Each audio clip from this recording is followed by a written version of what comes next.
ஆதிமா சிவசக்தி போற்றி ஓம். ஓம் நமோ நாராயணாய. அனைவருக்கும் வணக்கமுங்க. உங்கள் அனைவரையும் இந்த 210வது பதிவு கதியென்று வந்தவரை கரை சேர்க்கும் பாடலீஸ்வரர் திருப்பாதிரிப்புலியூர் கடலூர் என்னும் சிறப்பு பதிவில் சந்திப்பதில் மிக்க மகிழ்வடைகிறேன். நான் சித்தர் கீதா, மதுரையில் இருக்கிறேன். நான் 16 ஆண்டுகளாக அம்மன் ஆதிமா சக்தி மற்றும் ஆதிசிவன் மூலமாக சைக்கிக் ரேக்கி எனப்படும் உயரக ரேக்கி சிகிச்சையை செய்து வருகிறேன். செய்வது அனைத்தும் அம்மன் தான். சித்தர் என்று கூறப்படுவதும் அவர்கள்தான். நான் அவர்களின் கருவியாவேன். எவ்வாறு செய்து வருகிறேன் என்பதை அறிமுக விளக்கம் என்ற குறுவீடியோ மற்றும் ஆரம்பகால பதிவுகளில் நீங்கள் பார்த்து தெரிந்து கொள்ளலாம். குமுதம் பக்தி மற்றும் ஆன்மீகம் இதழ்களில் குணப்படுத்திய வியாதிகள் மற்றும் சைக்கிக் ரேக்கி பற்றிய விவரங்கள் விளம்பரங்களில் தொடர்ந்து வந்து கொண்டுள்ளன. இப்போது நாம் பதிவுக்குள் செல்வோம். கல்லை போட்டு கட்டி கடலில் போட்டாலும் அதை தெப்பமாக்கி கரை சேர்க்க வல்ல திருப்பாதிரிப்புலியூர் பாடலீஸ்வரரை ஈன்றாலும் எந்தையுமாய் என்று ஆரம்பித்து தேவார பாடலில் போற்றி பாடினார் திருநாவுக்கரசர். சைவ சமய குரவர் 4வரும் தரிசித்த ஆலயங்கள் மிக குறைவே. அவற்றுள் ஒன்றாக தனிச்சிறப்பு பெற்றதுதான் தென்னார்காடு மாவட்ட தலைநகர் கடலூரில் அமைந்துள்ள திருப்பாதிரிப்புலியூர் சிவன் கோவில் ஆகும். கடவுள் யார், அவர் எப்படிப்பட்டவர், எவ்வாறு இருப்பார் என்ற மனித அறிவினால் புரிந்து கொள்ள முடியாத பல புதிர்களை இத்திருக்கோயில் தல வரலாறு விடுவிக்கிறது.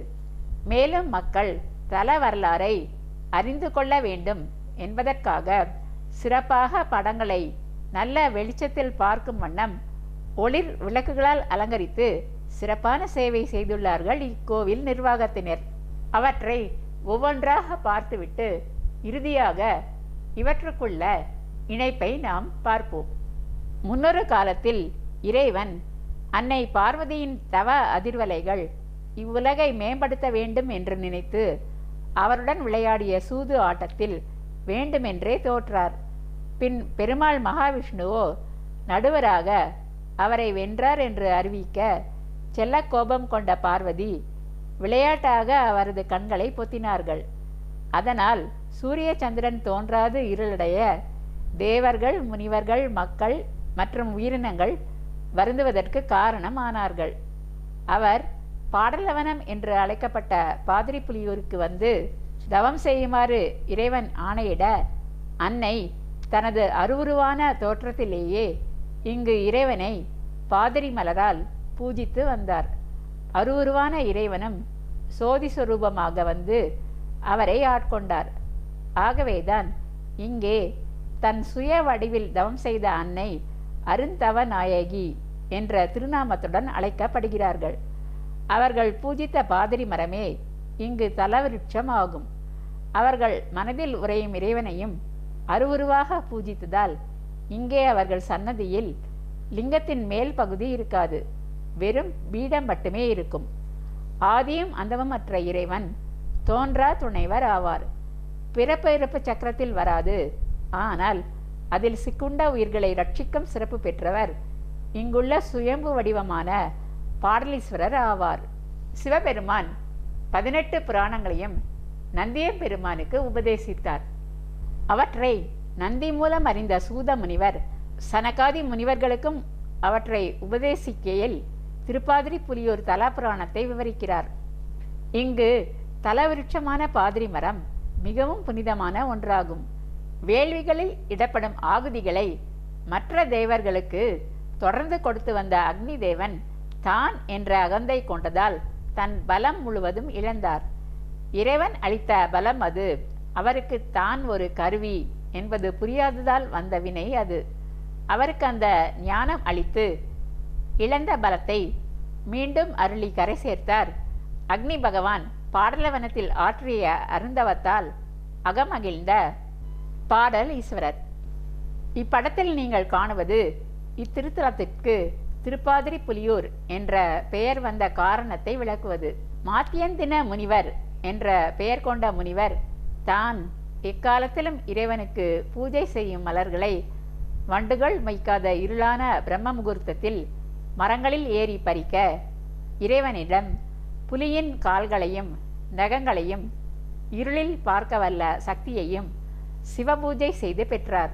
இவர் குறித்த சிறப்பான விவரங்களை புலிநகம் கொண்ட மகரிஷி வியாக்கரபாதர் பதிவு 76 நீங்கள் காணலாம்.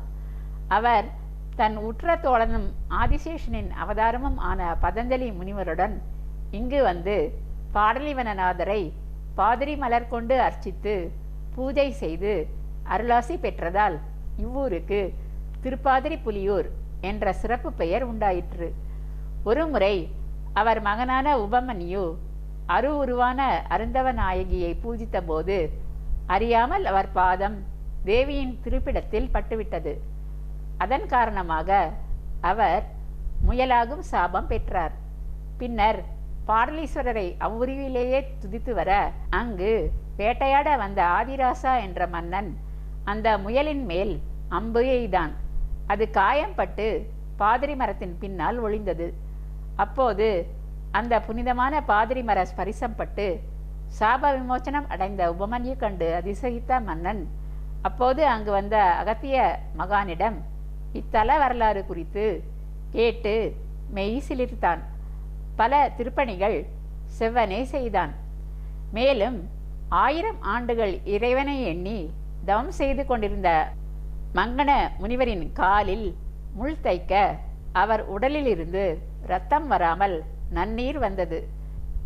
இறை அருளால் தான் புனிதமடைந்ததை உணர்ந்த அவர் துள்ளி குதிக்க அவர் பாதம் அருகே தவம் செய்து கொண்டிருந்த தூமப்ப முனிவர் மேல் பட்டது. அதன் மூலம் முயலாகும் சாபம் பெற்ற அவர் முனிவர் கூறிய சாப விமோச்சனப்படி இங்குள்ள பாடலவனத்தை அடைந்து தல தீர்த்தமான பிரம்ம தீர்த்தத்தில் நீராடி இறைவனை பாதிரி மலரால் அர்ச்சிக்க கார்த்திகை மாதம் சோமவார நன்னாளில் சாபம் நீங்க பெற்று சுய உரு அடைந்தார். இவ்வாறு சாபம் இத்துணை வன்மை வாய்ந்ததாக இருந்தாலும் அதை மென்மையாக்கி நீங்க செய்யும் பாடலீஸ்வரரின் புகழ் மென்மேலும் ஓங்க காரணமானவர்கள் சைவ சமய கூறவர்கள் 4. சமண மதத்தை தழுவிய மன்னன் மகேந்திரவர்மன் ஆணைப்படி சைவ சமயத்தை பரப்பிய திருநாவுக்கரசரை சமணர்கள் கல்லில் கட்டி கடலில் போட்டனர். அப்போது அவர் பாடியதே மிக பிரபலமான சொற்றுணை வேதியன் பாடல் ஆகும். ஜோதி பரம்பொருளானை சிவனை வணங்கினால் கற்றுணை, அதாவது கல் தூணை கட்டி கடலில் போட்டாலும் நற்றுணை நல்ல துணையாவது நமச்சிவாயவே என்று அவர் பாட அந்த கல்லே தெப்பமாக மாறி அவரை திருப்பாதிரி புலியூர் பாடலீஸ்வரரிடம் கொண்டு வந்து சேர்த்தது. அன்று முதல் கரை சேர்த்த குப்பம் என்று அவ்வூருக்கு மற்றொரு பெயரும் உண்டானது. இங்கு வந்து பாடலீஸ்வரரை தரிசித்து பாடியதே ஈன்றாளுமாய் என்ற அருமையான தேவார பாடல்.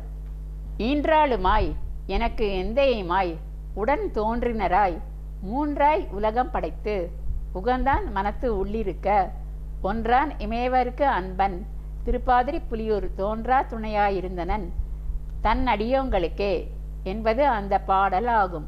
எனக்கு தாயாகவும் தந்தையாகவும் மற்றும் சகோதரனாகவும் உலக சொந்த பந்தங்களில் இருந்து விடுவித்து என்னை காத்து மூன்றாகவும் என்றால் பதி பசு பாசம் என்ற உலகம் படைத்து, அதாவது தலைவனான பதி பசுக்களாகிய உயிர்கள் தன்னை ஒன்றாய் ஒரே நாதனாக எண்ணி பாசத்துடன் வந்தடைய வழிவகை செய்யும் எம்பெருமான் ஈசன் தேவர்களுக்கு இனிமையானவன், தன் பக்தர்களுக்கு தோன்றா துணையாக எப்போதும் அருள் செய்பவன் என்பது இந்த பொருள் பொதிந்த பாடலின் உட்கருத்து ஆகும்.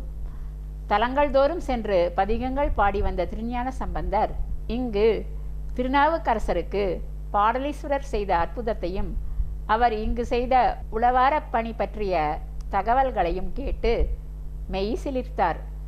அவரது திருப்பாதங்கள் படிந்த தலத்தை மிதித்திடவும் அஞ்சி பாடலநாதரை கோவில் வெளியே நின்றே பாடி துதித்து சென்றார். அதன் பின்னர் வந்த மாணிக்க வாசகருக்கோ இறைவன் விளையாட்டுகள் செய்யும் சித்தர் உருவில் வந்து அவருக்கு வழிகாட்ட அங்கு சென்று கொண்டிருந்த கெடில நதியின் திசையை மாற்றினார்.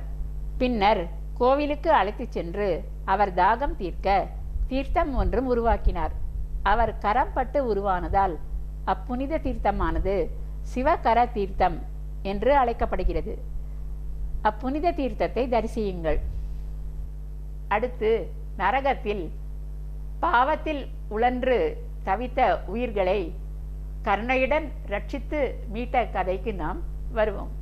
ஒருமுறை தவசீலரான பிரம்மசீலன் என்ற அந்தணரை காலம் முடியும் முன்னரே உயிரை பறித்த யமன் தன் தவறை உணர்ந்து மன்னிப்பு கேட்டு அவரை மீண்டும் பூவுலகம் அனுப்பி வைத்தான். அதற்கு முன் நரகத்தை பார்க்க எண்ணிய அவரை அங்கு அழைத்துச் செல்ல வெகு காலமாக கொதிக்கும் எண்ணெய் கொப்பரையில் உழன்று தவித்த 5 உயிர்களை அடையாளம் கண்டார். பாடலவனத்தின் அந்தணரை இகழ்ந்தவன், அவர்கள் ஊதியத்தை கெடுத்தவன், அந்தணரின் பொருட்களை கவர்ந்தவன், பாடலநாதரின் பொருட்களை கவர்ந்தவன் மற்றும் இகழ்ந்தவர்களாகிய அவர்கள் படும் அளவற்ற துயர் கண்டு மனம் வருந்திய அவர் கையிலைக்கு சென்று தவம் புரிந்து அவற்றை நீக்குமாறு இறைவனை வேண்டினார். பின்னர் அவர் கட்டளைப்படி பாடலவனத்தை அடைந்து புனித தீர்த்தத்தால் இறைவனை பூஜித்து பின் நரகலோகத்துக்கு சென்று யமனின் அனுமதியுடன் அவ்வுயிர்களின் மேல் தெளிக்க அவை நற்கதி அடைந்து உயர்நிலைக்கு சென்றன. இவ்வாறு எத்தகைய பாவம் செய்தோரையும் உய்விக்க வல்ல பாடல்நாதர் அருந்தவ நாயகி மற்றும் சிவனின் துணைவியான பெரியநாயகி தாயாரை தரிசித்து அவர்கள் அருளாசி பெறுவது இத்துணை அடற்கர்ம வினைகளையும் போக்க வல்லது. இங்குள்ள பிடாரி அம்மன் அருந்தவ நாயகியாக இருந்த பார்வதி தேவி தவத்தை பிறர் கலைத்திடா வண்ணம் காவல் தெய்வமாக விளங்கியவர்கள். அவர்கள் சப்த கன்னியருடன் தனி சன்னதி கொண்டு அருள் பாலிக்கிறார்கள். மூலவர் சன்னதிக்கு முன் அற்புதமான குதிரை வீரர்கள் சிலைகளை காணலாம். மேலும் அழகிய பிள்ளையார் குரு தட்சிணாமூர்த்தியை தரிசனம் செய்யுங்கள். சந்தான குரவர்கள் 4வரான ஸ்ரீ மெய்கண்டார், ஸ்ரீ அருணந்தி சிவாச்சாரியார், மறைஞான சம்பந்தர் மற்றும் உமாபதி சிவம் இவர்களின் திருவுருவச் சிலைகளை தரிசியுங்கள். இங்குள்ள மற்றொரு தனிச்சிறப்பு என்னவென்றால், பள்ளியறை பூஜையில் அம்மனே சென்று இறைவனின் சன்னதியில் இணைந்து எழுந்தருளுகிறார். மற்ற கோவில்களில் அம்மன் சன்னதிக்கு இறைவன் சென்று இருப்பதே வழக்கம். உயிருள்ள ஜீவன்களை மட்டுமல்லாது இறந்த ஜீவன்களையும் கரை சேர்க்கும் பாடலீஸ்வரரையும் அவரது அரும் துணையாகிய அருந்தவ நாயகியையும் தரிசித்து பிறவி பெருங்கடலை கடந்து கரை சேர விரும்புவோர் உடனே செல்ல வேண்டிய திருத்தலம் இந்த திருப்பாதிரிப்புலியூர் ஆகும். இப்பதிவில் கண்ட விவரங்கள் தங்களுக்கு அதற்கு நல்ல உறுதுணையாக இருக்கும் என்று நான் நம்புகிறேன். இப்பதிவை இத்துடன் நாம் நிறைவு செய்து கொள்வோம். சப்ஸ்கிரைப் செய்யாதவர்கள் அவசியம் செய்யுமாறு கேட்டுக்கொள்கிறேன். மேலும் கேஸ் விஷயமாக என்னை சந்திக்க விரும்புபவர்கள் கீழே வரும் தொலைபேசி எண் 0452420851 என்ற தொலைபேசி எண்ணில் தொடர்பு கொள்ளுமாறு கேட்டுக்கொள்கிறேன். லைக்கும் போட்டு உற்சாகப்படுத்தலாம். கமெண்ட்ஸிலும் தங்கள் கருத்தினை தெரிவிக்கலாம். இதுவரை பொறுமையாக பார்த்த உங்கள் அனைவருக்கும் எனது மனமார்ந்த நன்றிகள். வணக்கம்.